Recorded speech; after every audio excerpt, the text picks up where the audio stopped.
this is going to be an extreme grief and loss for most people. Most people, really love their spouse at one point. That's why they married them and have now, had children together and had shared many events together. So there's an intense grief and loss. And I think with any grief and loss, what we hear most often in any form of therapy is, when is this going to be over? Like, they died 2 years ago and I'm still crying. So grief and loss is intense, and it ebbs and flows for years sometimes. So be expecting that.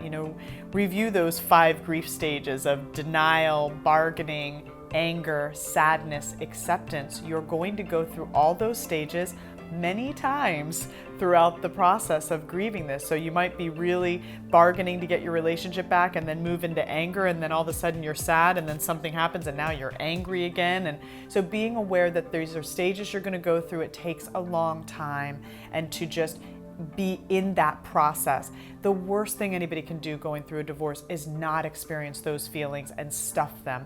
You need to do the journaling or see a therapist or do a support group, have a ventilation of those feelings and that pain so that you can move through the stages. If you stuff those feelings, you will stay stuck in that stage forever. And that's what I think people are really afraid of, and as they should be, because that's not healthy.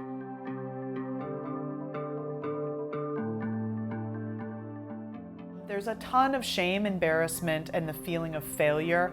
I remember for me, taking off that ring was so painful because it meant that I was the woman at Starbucks with 2 or 3 kids and no ring on my finger. And I had all kinds of judgments about that, like, gosh, she doesn't have a husband, she's just running around with all these kids. So we have these judgments that we've developed over our life. And then when we're in that spot, we're judging ourselves and we're feeling embarrassed and ashamed.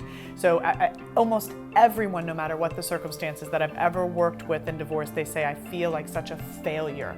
Like it was something they didn't do well. It broke and now they've failed at it. And so I've tried to help explain to them life is a process. There's not any right answer. We're learning as we're going. So being gentle with yourself through that. The emotional roller coaster with the kids. If you have kids, they're going to go through a lot of emotions, and definitely therapy is a great support for them. If they're in school, a lot of times they have divorce care groups for them in school, but getting them some help with that and expecting that these kids that have been easygoing are now breaking their toys and they're angry. Boys especially, they do their sadness through anger, so they do a lot of temper tantruming.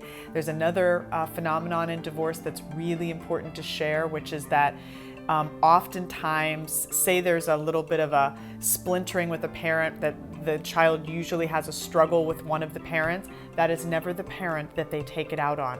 They always take it out on the opposite parent. So for example, if they're struggling with one parent and they're not feeling that safe, the person they're going to torment is the parent they feel safer with. So I have so many people coming in saying, I'm not doing anything wrong. I've been with my child every day and he or she is screaming at me. And it's like, yes, because you're there. And so the person who's not there, and it may not be anybody's fault. Maybe dad works in another state. It's not his fault, but now they're divorced. He's traveling. The child's not seeing him that much. The child's not going to tell dad about that pain. They're going to tell the person they're with, which is mom. And so that's really important to know. Be gentle with yourself. They're not hating you, they're hating the situation. They're feeling a lot of pain and they're going to dump it wherever they can. Don't take it personally. It's not because you're a failure, it's grief.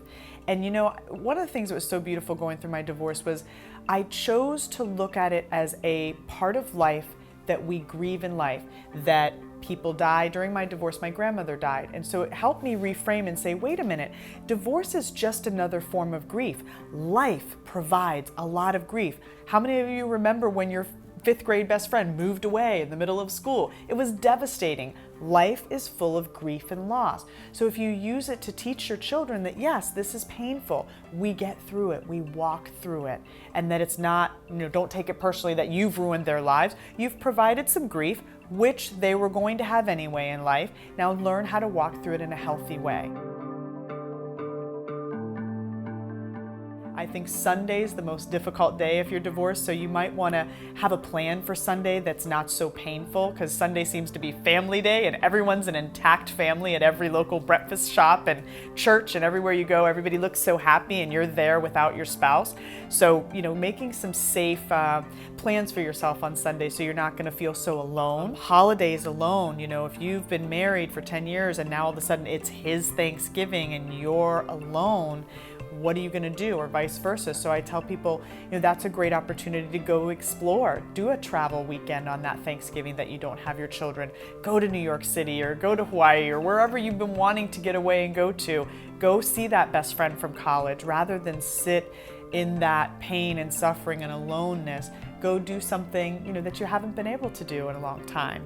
And especially for, it used to be a lot of times men would have every other weekend and maybe the mom would have, the other 25 days or 27 days. It's getting more equal now where it's 50-50, but especially, dealing with that loss of having the kids, depending on which parent you are, if they're not with you, expect that that's going to be painful. The nights that you used to tuck them in, that you don't get to do that anymore, it's really painful. So just expect that there's going to be intense grieving there, and just feel it and be able to acknowledge it rather than try to avoid it. So that's kind of what I have in mind for what to expect when you're divorcing. I think the biggest chunk that threw me off is that one of the pieces that seems to continue on for quite a few years is the grieving of the loss of the family unit. The holidays separate, birthdays separate. It does get easier, especially as the relationship calms down and the anger calms down. Sometimes you can do those holidays or birthdays for the kids together and do more things that are, less separate. So it does, sometimes there's some healing on that, but that tends to be, if you look at 5 years out, a lot of people are still grieving that loss of family. So be expecting that. You're not going to be over this in a year.